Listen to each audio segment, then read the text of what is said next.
Assalamualaikum warahmatullahi wabarakatuh. Halo teman-teman, jumpa lagi dengan saya Romi Lainul Fuad, serta Latsar CPNS Kementerian Pertahanan, golongan 2, gelombang 5. Pada kesempatan kali ini, kita akan belajar tentang nilai-nilai dasar ASN dari aneka, salah satunya yaitu anti korupsi.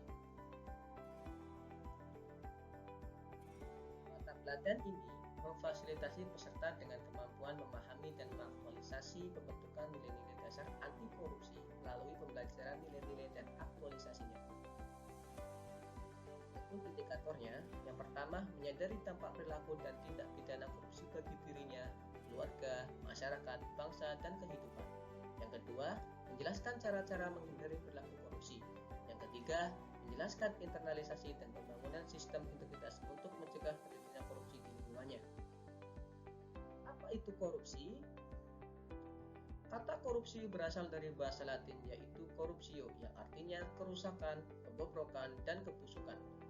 Selaras dengan kata asalnya, korupsi sering dikatakan sebagai kejahatan luar biasa. Salah satu alasannya adalah karena dampaknya yang luar biasa menyebabkan kerusakan baik dalam ruang lingkup pribadi, keluarga, masyarakat, dan kehidupan yang lebih luas. Kerusakan tersebut tidak hanya terjadi dalam kurun waktu yang pendek, namun dapat berdampak secara jangka panjang. Dampak perilaku dan tindak pidana korupsi.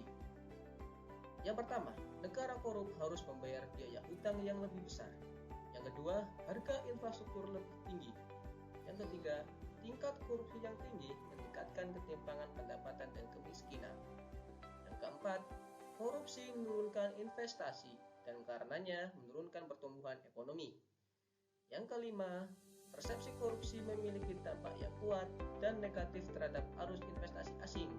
Dan yang terakhir, negara-negara yang dianggap memiliki tingkat korupsi yang relatif rendah selalu menarik investasi lebih banyak daripada negara rentan korupsi.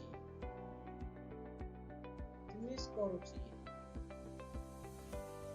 Yang pertama ada korupsi transaktif, yang kedua ada korupsi ekstraaktif, yang ketiga ada korupsi investif, yang keempat ada korupsi nepotistik, yang kelima ada korupsi autogenik, yang keenam ada korupsi suportif, dan yang terakhir ada korupsi defensif.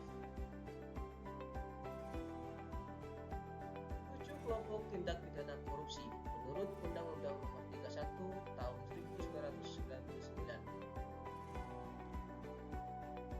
Ada kerugian keuangan negara, suap penyuap, pemerasan, perbuatan curang, penggelapan dalam jabatan, benturan kepentingan dalam pengadaan, dan gratifikasi. Nilai-nilai dasar anti korupsi. Nilai-nilai dasar anti korupsi terdiri dari 9 nilai.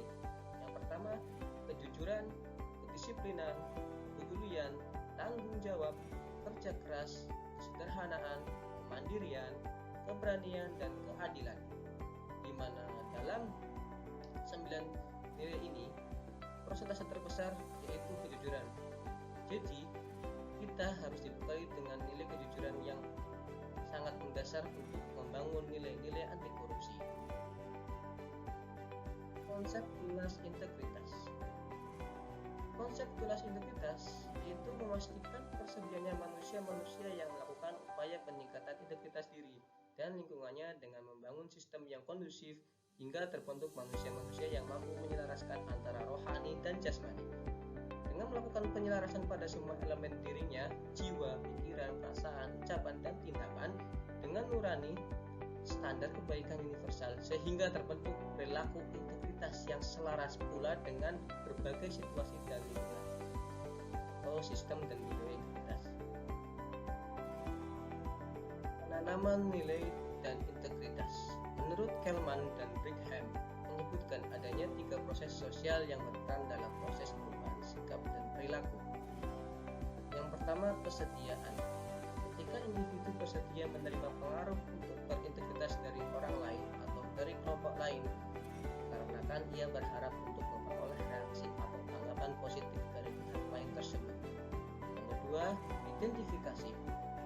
Identifikasi integritas terjadi apabila individu meniru integritas seorang atau lain dikarenakan integritas sudah sesuai dengan apa yang dianggapnya sebagai bentuk hubungan yang menyenangkan antara dia dengan yang memberikan pengaruh terkait integritas.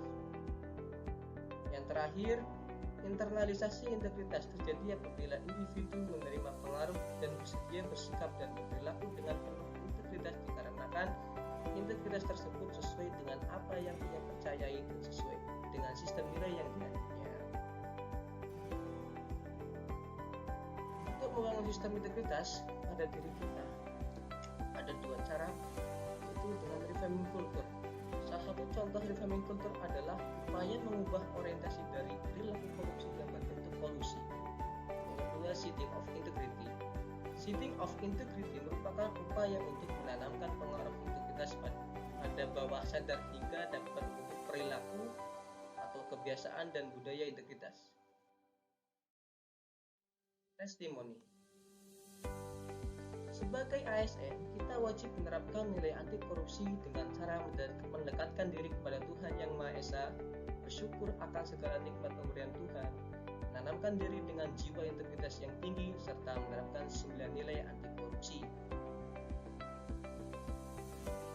Ya, pembelajaran materi tentang nilai dasar ASN yaitu anti korupsi. Apabila ada tutur kata yang salah, saya Romi Linovaat mohon maaf dan pamit undur diri. Terima kasih. Wassalamualaikum.